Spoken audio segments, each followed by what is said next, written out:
citizen in the advent of fake news and disinformation in my country. We need to work it out. We need to prove that we are the voice of the people. We are the media. We are the facilitators.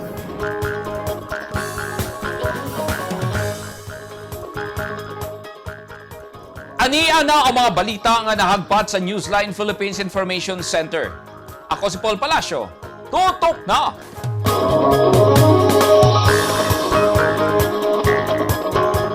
Sa mga headlines, misaka na sa unom ang namatay ug hapit 500 ang naigo sa diarrhea outbreak sa Caraga, Davao Oriental nga nasayrang kolera ang miigo sa mga pasyente.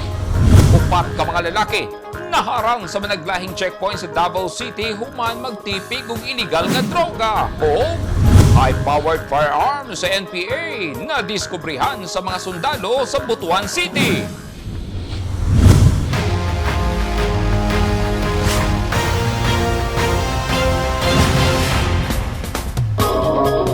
Sa detalye sa ato mga balita, misaka na sa unom ang namatay sa diarrhea outbreak sa lungsod sa Caraga, Davao Oriental as of February 7, 2022 ug hapit na 500 ang nahimong pasyente. Gilusad na sa Provincial Health Office ang massive emergency health response kuman migawa sa eksaminasyon sa mga specimen nga kolera ang hinungdan sa pagkalibanga sa mga residente sa lugar. Sayo sa buntag kaganiha gideploy ang unang batch sa Disaster Risk Reduction and Management in Health Response on the Waterborne Disease Outbreak ug Local Government Units Outbreak Response. Ang team adunay 21 ka mga provincial health personnel nga gilangkuban sa mga doktor, nurse, sanitary inspectors ug support staff. Sumala ni Dr. Reden Bersaldo, ang Provincial Health Officer 2, ang team mutabang sa active surveillance, treatment and monitoring ug koordinasyon aron matabangan nga mapugnan ang outbreak. Lakip sa active surveillance ang house-to-house survey sa mga pamilya aron ma-assess ang hydration status. Ang Provincial Health Office pinagi sa DRRM Health Unit mutabang og set up sa operation center sa lokal nga gobyerno.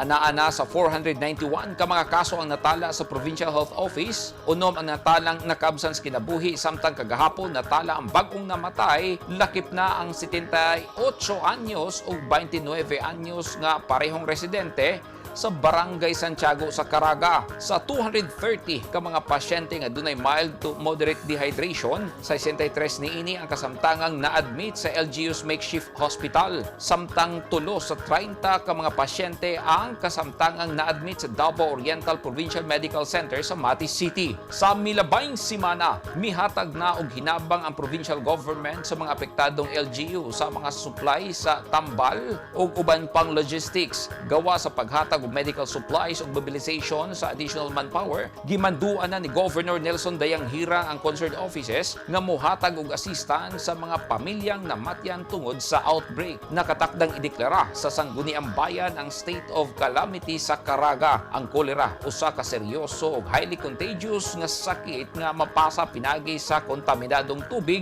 o kaha pagkaon.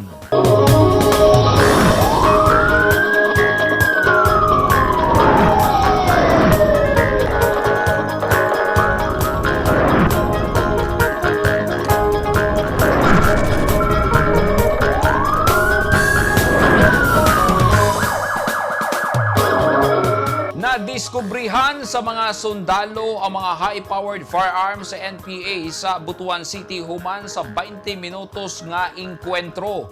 Resulta kini sa gihatag nga impormasyon sa mga sibilyan sa presensya sa mga NPA. Ani ang report ni Eugene Hinutan. Nadiskubrihan sa tropa sa 23rd Infantry Masigasig Battalion, Philippine Army sa Sitio Tudol, Barangay Tungaw, Butuan City ang mga high-powered firearms o gamit panggera atol sa combat operation ni atong Pebrero 4. Naengkwentro sa mga sundalo ang gibanabanang 15 kagituhang miyembro sa Platoon Sagay SRSDG-3 North Central Mindanao Regional Command sa NPA nga gipanguluhan ni alias XJ. Milungtad og 20 minutos ang enkwentro. Sa clearing operation sa mga sundalo, nadiskubrihan ang 4 ka AK-47 rifles, 1 ka M14 rifle, 5 ka anti-personnel mines, 2 ka blasting caps, 1 ka rifle grenade, 6 ka mga AK-47 magazines, 2 ka 20 litro nga container sa assorted nga bala, mga assorted sa medical supply, mga personal nga gamit ug subresibong dokumento. Gilunsad ang operasyon pinaagi sa direktiba ni General Andres Centino, ang Chief of Staff sa Armed Forces of the Philippines, aron paspas nga babungkag ang NPA sa Caraga Region. Sumala Lieutenant Colonel Julio Cesar Paulo, ang commanding officer sa 23rd IB, ang padayong pagdiskubre sa mga high-powered firearms, ingon man ang mga gamit banggera, nakabot tungod sa impormasyon sa mga sibilyan. Gidayeg ni Brigadier General Adonis Aril Orio, ang commander sa 42nd Infantry Stingers Brigade, ang malampusong focused military operations sa 23rd IB. Dugang ni Brigadier General Orio ang bagong kalampusan kabahin sa ramp-up efforts sa pagpukan sa insurhensiya. Eugene Hinutan, Newsline Philippines. Stay safe!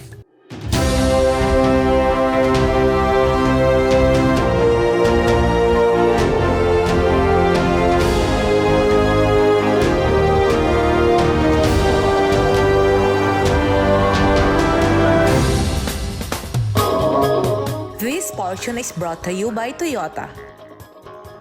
This portion is brought to you by Rizal Memorial Colleges. Sulod sa halos tulo ka dekada nga giyera batok insurhensiya sa Southern Mindanao, nahimong sentro ang lungsod sa Talaingod sa Davao del Norte sa mga enkwentro tungod kay kini ang usa sa pinakadakong baluarte sa kalihukang komunismo. Apan ang kanhi pugaran sa mga rebelde nahimo na karong usa ka komunidad nga luwas ug misikad na ang kalambuan ug ang tan-aw sa komunidad sa mga sundalo katambayayong alang sa ilang ekonomikanhong kalambuan ug sa ilang pagpamuyo. Ani ang report. This is the home of the 56th Infantry Battalion of the Philippine Army. Ano ba yung ginawa nila? Ano ba yung 56th Infantry Battalion? Tingnan natin. Trustworthy, altruistic, tactful, admirable, and godly. Ito yung tatag. Gaano ba katatag ang naging role nila? Bakit nanalo sila sa larangan ng propaganda? At bakit nakuha nila yung Pantaron Range again? Dati mi nga MP, ma'am, kunya nagsulindir mi, pagkatapos gitabangan namin sa sundalo, ma'am. Mas maayo kaya ng sundalo, ma'am. Ngano, makatabang sa amo, ma'am, kunya ginatabangan po mi, ma'am, nga magpa-eskwela sa mga bata, ma'am. Si Crispin Dakit, usa sa nakabenepisyo sa kalinaw nga gihatod sa kasandaluhan sa sitio na Silaban, usa sa pinakatumoy nga sitio sa lungsod sa Talaingod, Davao del Norte, usa ka kanhi baluarte sa rebelling New People's Army. Sa akong pagsuroy sa lugar, kuyog ang mga membro sa 56th Infantry Battalion, akong nakita nga bisan ang mga bata taas na og panlantaw sa sundalo, kay kung sa una ang ilang ginikanan manago og makita og sundalo, karon malipayon silang makikita sa sundalo. Sa among pagbaktas, akong nahimamat. Salamat mi, ma'am. Sa ila, sa military. Kay nakita lagi na ang produkto. Murag okay na kayo pagpagawas na mo. Di lang sa unang alisod kayo. Kanang sundaman ko, ma'am, kuan ba ning nagasuporta gapot sa amo sa kuan ning sa lumad. Nakakita gyud sa amo ang pagkaliyok nga alisod kayo. Kitabangan mi sa mga sundalo dire. Ang mga bata nga kanik kabahin sa salugpungan schools, naka-enroll na sa formal school nga gibutang sa Department of Education pinagi sa programang Last Mile Schools. Sa buntod nga bahin paingon sa sitio na Silaban, kini ang kanto sa sitio Pongpong. Akong natagbuan ang grupo ni Teacher Alfredo David Jr., ang acting school principal sa Pongpong Elementary School. Kuyog si Teacher Rodel Fernandez o si Teacher Rodito Cardines. Bisa nagulan, malipayon ang mga maestro tungod kay matod nila kay ang pag-edukar sa kabataan sa bukid nahimo ng kabahin sa ilang propesyon ug sa ilang pagmahal sa ilang mga komunidad. Samtang sa sitio Sambulongan, duha ka oras baktason gilid sa bukid, sundalo ang nagadala sa ilang modules. Aduna kini 120 ka mga estudyante ug usa kini sa 5 ka last call miles nga nabutang sa Talaingod, Davao del Norte. Gisaysay ka nako ni Teacher Alfredo. Sila jud ang una.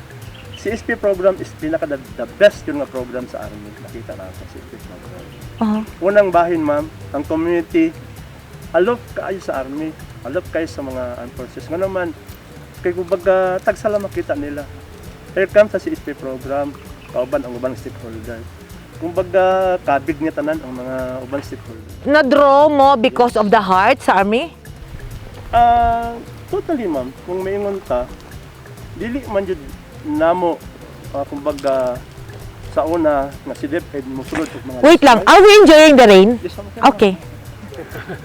So, Public service man ni ma'am. ah, Public service. so, In behalf sa Army nga nagsulod sa CP program. So dako kay mi sa amo lang sa last mile mama. Sa amo lang. Dako kay mi o benefit sa ilahang effort. Kay dili man pwede ang Army nga mo no. Always yes man dila. like the teachers. Yes ma'am. Teachers and Army and sana din ang health. Sana din ang health ma'am. Masabay namo. Si Teacher David, nga dadisino sa Sambulungan Elementary School niya atong 2019, nagbutyag sa iyang unang pag-adto sa lugar.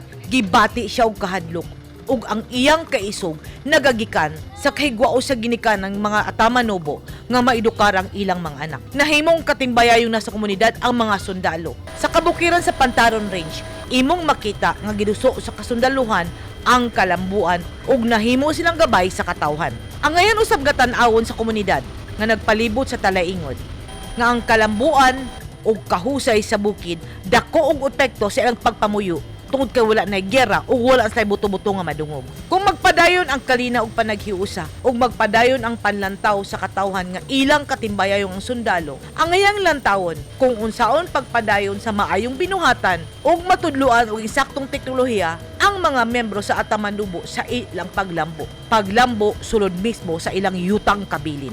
Edith Kaduayan, News 10 Philippines. Stay safe!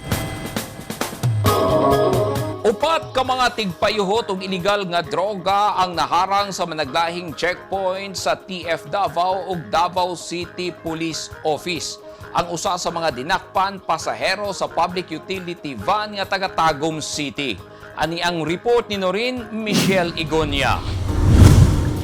Unang naharang sa fixed checkpoint sa TF Davao ug DCPO ang truck driver nga giilas sa mga otoridad nga si Paul Parista, 32 anyos, residente sa Mantibugaw, Alae, Manolo Fortich, Bukidnon. Sa report sa TF Davao, nagmaneho si Parista og truck ug pag-agi niini sa checkpoint sa Lacson, Kalinan, gihiling kini sa mga sundalo ug dinhi na diskubrehan ang tinipigan nga gituohang shabu nga mukantidad sa 4,000 pesos. Sa susamang adlaw, naharang sab sa Sirawan checkpoint sa Turil, Davao City, ang usa ka Bernard John Batulan, 25 anyos nga nagdala og gituohang pinaugang marijuana nga gisulod sa bag nga mobalor sa 3,090 pesos.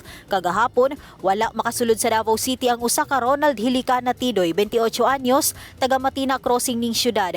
Kaysa lasang checkpoint pa lang, naharang kini tungod sa pagtago og pinaugang marijuana. Samtang gidakop sa mga sundalo ug pulis sa lasang checkpoint, ang sospek nga buot magpalusot og ilegal nga droga kagahapon. Gila sa mga otoridad ang dinakpan nga si Sheikh Fred Monroy Padilla, 41 anyos, taga Visayan Village, Tagum City. Kapin 30,000 pesos nga kantidad sa gituohang shabu ang nakuha sa posesyon ni Padilla. Gipagpriso na sa mga police station ang mga dinakpan. Gipaniguro na TF Davao Commander Colonel Darren Comia nga dili gyud basta-bastang makalusot ang mga kontrabando sa syudad tungod sa hugot nga pagbantay sa mga sundalo ug pulis. Norin Michelle Igonia, Newsline Philippines. Stay safe. At tangi! DENR na sorpresa dihang nadiskubrihan sa usa ka diving site sa Malita, Davao Occidental ang daghang pawikan. O mga mag-uuma sa Davao de Oro gihatagan og farm inputs, partikular na ang mga mag-uuma og mais.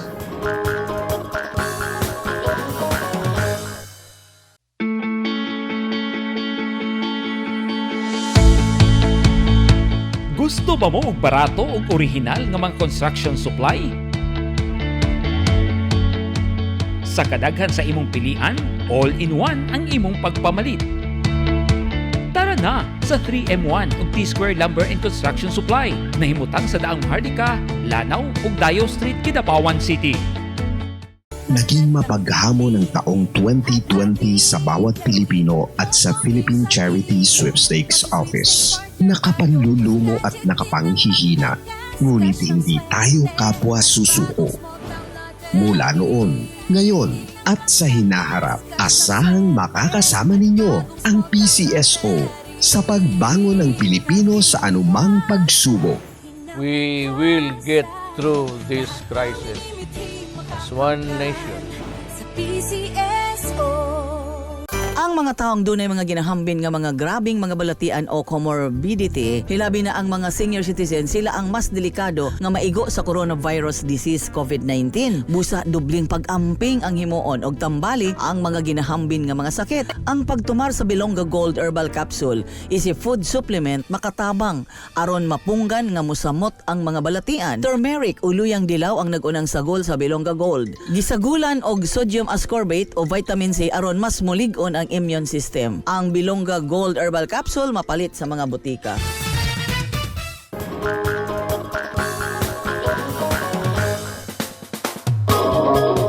Wala pasagdi sa Department of Agriculture o Provincial Government sa Davao de Oro ang mga mag-uuma og mais sa probinsya ug padayon kining ginasuportahan pinagi sa paghatag og binhi sa mais ug pagtudlo sa mga mag-uuma sa paagi sa pagtanom bisan sa bakilid nga bahin sa luna. Ani ang report ni Eugene Hinutan. Subay sa Food Security Program sa LGU Davao de Oro ug Department of Agriculture, gitudluan ang mga mag-uuma og mais ug mga teknik sa pagtanom og mais bisan sa mga bakilid nga luna ug management sa umahan paglikay sa soil erosion. Kini subay sa Sustainable Corn Production in Sloping Areas kon SCOPSA nga programa sa Department of Agriculture. Ilawom sa programa, gipanghatagan og farm inputs ug binhi sa mais ang mga Farmers Association. Sa nabunturan, duha ka farmer cooperators gikan sa Tugunan Kadan Farmers Association ug Sitio Mahayahay Mainit Corn Farmers Association ang nakadawat og 15 kabag sa kompletong fertilizer, 9 kabag sa urea, 3 kabag sa muriate of potash, 3 kabag sa diammonium phosphate, 6 kabag sa hybrid yellow corn seeds ug 3 ka galon sa herbicides ug 3 ka litro sa fungicide gikan sa proyekto. Natukod usab ang mga contour hedgerow sa pagpangandam para sa cropping season. Samtang, laing Farmers Association gikan sa Lungapan Laak ang nakadawat og susamang intervention gikan sa proyekto. Nagkahiusa ang mga personahe gikan sa DA, Pagro, Magro Laak ug 60th Infantry Battalion aron itukod ang mga contour hedgerows alang sa communal farm sa asosasyon. Ang mga uma natukod pinaagi sa SCOPSA magsilbi usab nga dapit sa pagkat-on, paghatag og mga teknik sa sustainable farming para sa mga silingang mag-uuma. Eugene Hinutan, Newsline Philippines. Stay safe.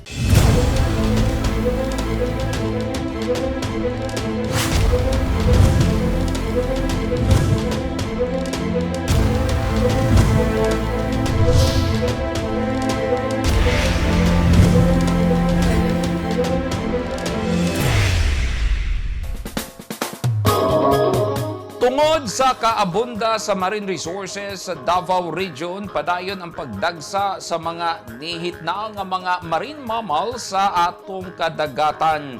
Padayon ang Department of Environment and Natural Resources kung DENR sa paghimo og rapid coral reef assessment sa kadagatan.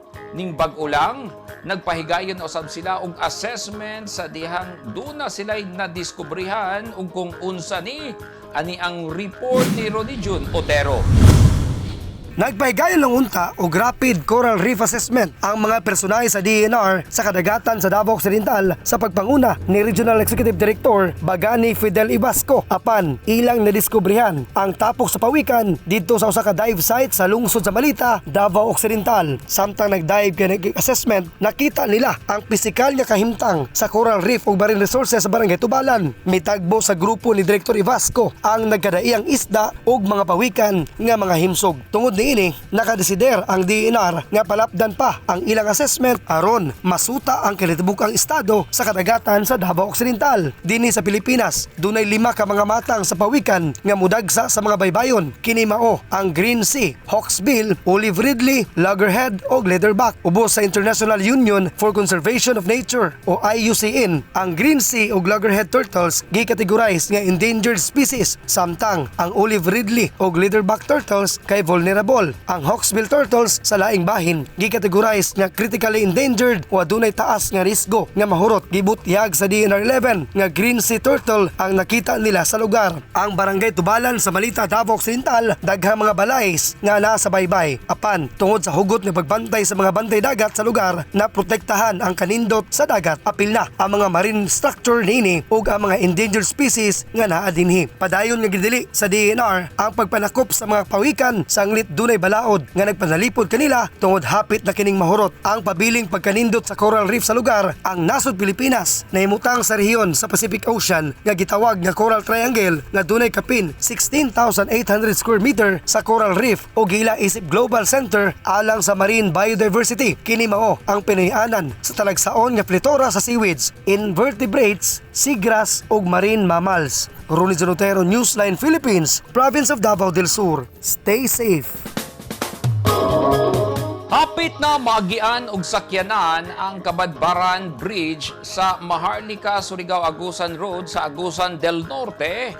Hilabi na nga pahumanay na sab ang konstruksyon sa approach sa tulay. Ang tulay moabot sa 200.80 linear meter, 6 spans pre-stressed concrete bridge nga gi-overlay ang asfalto ug dunay solar-powered lights nga gipunduhan og 405 million pesos nga gitukod ni adtong tuig 2018. Gipasalig sa DPWH 13, una munaog sa pwesto si President Rodrigo Duterte karong katapusan sa Hunyo. Maagian na ang tulay. Inigmahingpit ang proyekto makahatag kini og mas lapad nga inter-provincial access ug hapsay nga biyahe sa mga motorista. Pinaagi sab diini, mas accessible na usab ang biyahe sa mga produkto nga makapalambo sa ekonomiya sa lugar.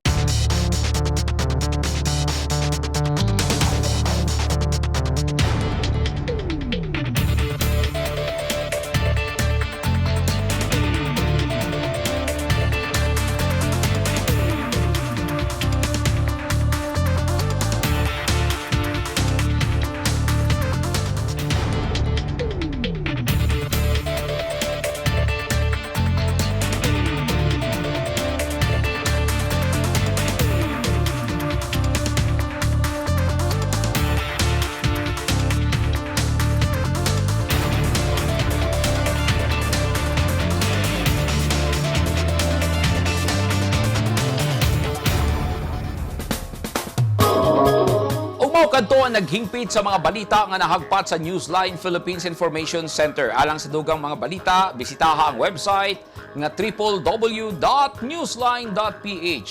Sa Facebook page, Instagram, newsline.ph ug sa Twitter, newsline.ph. Kung aduna mo'y mga balita o impormasyon sa inyong tagsa-tagsa ka mga lugar, mamahimo ka na inyong i-share pinaagi sa Newsline Messenger. Makita usab din ninyo sa Channel 49 o Channel 50 sa NCTVN Cable TV sa North Cotabato.